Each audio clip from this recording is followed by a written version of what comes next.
I would like to welcome each and every one of you to our celebration tonight. After 13 years, we will walk across this stage, shake hands with our administrator, and at last, receive our diploma. Case. But if we behave ourselves, we will get our actual diploma after the ceremony on Merriman Field. So don't do anything crazy, seniors. Now, there are 572 well-behaved seniors sitting behind me. We started out at 8 different elementary schools, each with their own school pride. Go Bobcats! Woo! Sorry. Some of us have matured, some of us haven't. From our grade school years of recess and snack time, to being Clovis High Cougars with our senior off-campus lunches. But besides just eating, our class has become familiar with excellence. Whether it was in academics with mock trial, academic decathlon, or science olympiad, or in our performing arts department, which has continued its long-standing tradition of magnificent productions, including the marvelous Music Man.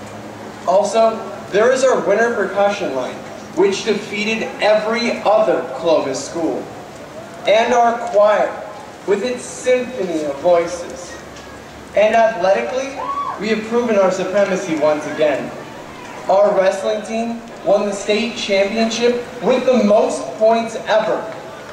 Our girls' water polo team took the Valley Championship title for the 2nd year in a row. And our football team, it's back.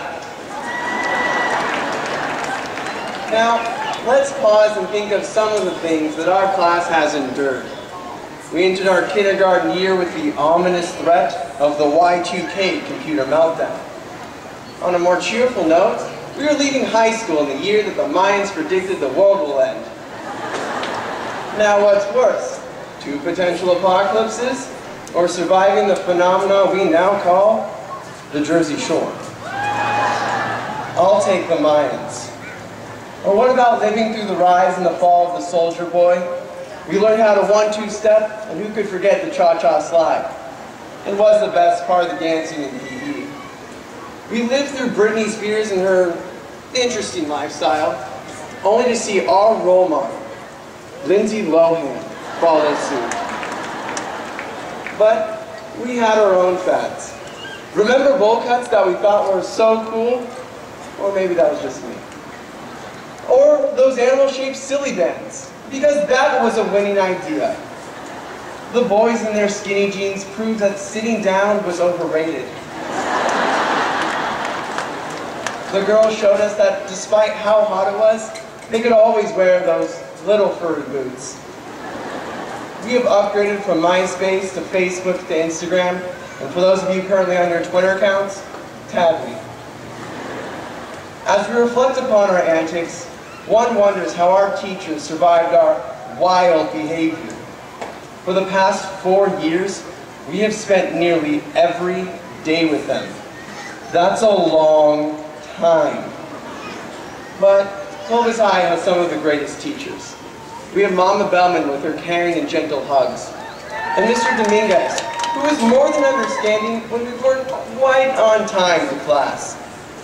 Without Mr. Olson, we never would have known that yonder is our friend.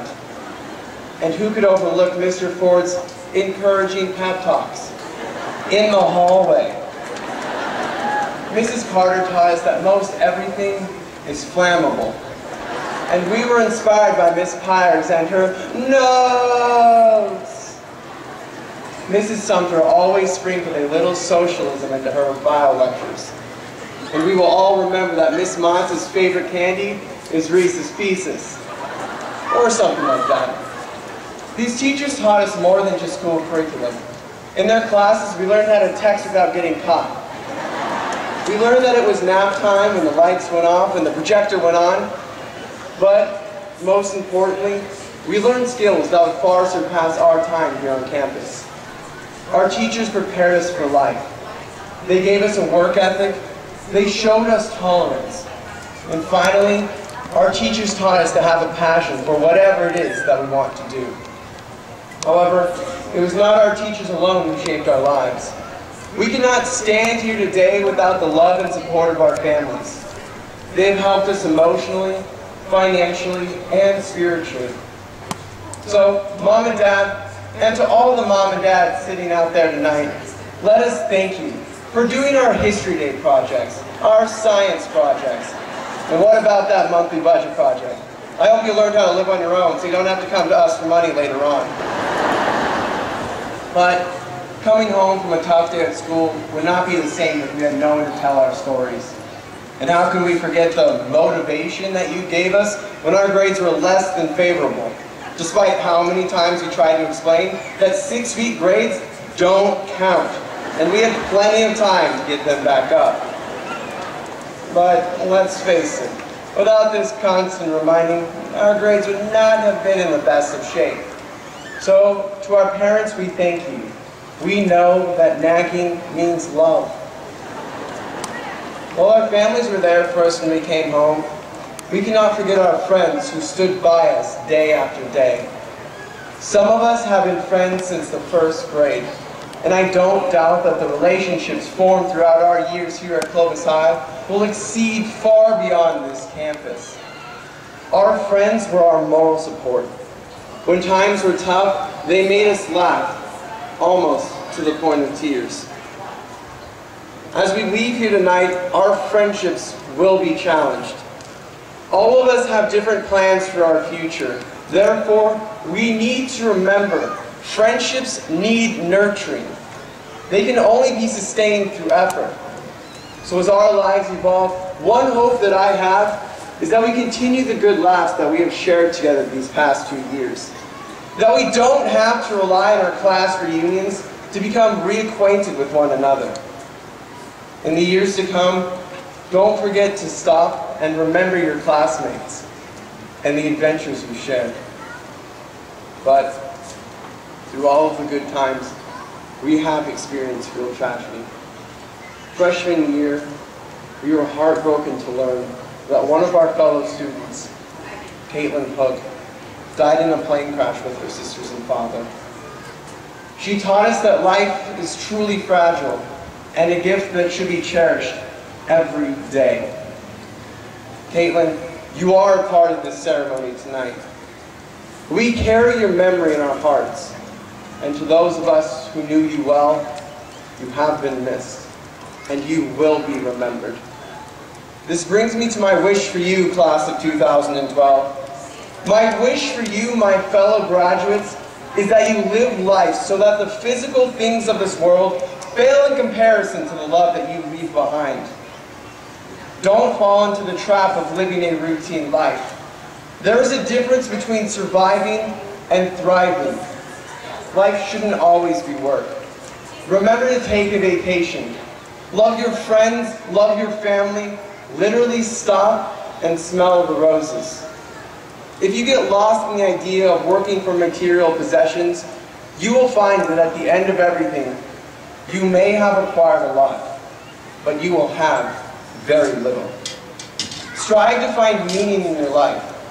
Clovis High has introduced us to a life of service. Together we have participated in collecting Thanksgiving food baskets, giving gifts to needy children, donating to the Make-A-Wish Foundation, and on a very personal level, assisting a friend in need. Help each other, help strangers. In the end, you will not only be helping society, you will be helping yourself. I will not lie to you. There will be times in your life when things will be challenging. But it is in those times that you must rise and show the world exactly who you are. See, with every challenge comes an opportunity. With every opportunity, there's a chance to grow. Find comfort in what Henry Ford said. When everything seems to be going against you, remember that the airplane takes off against the wind, not with it. So as we leave here tonight, I challenge you, class of 2012. I challenge you to let this be your first step in finding life in abundance. Thank you.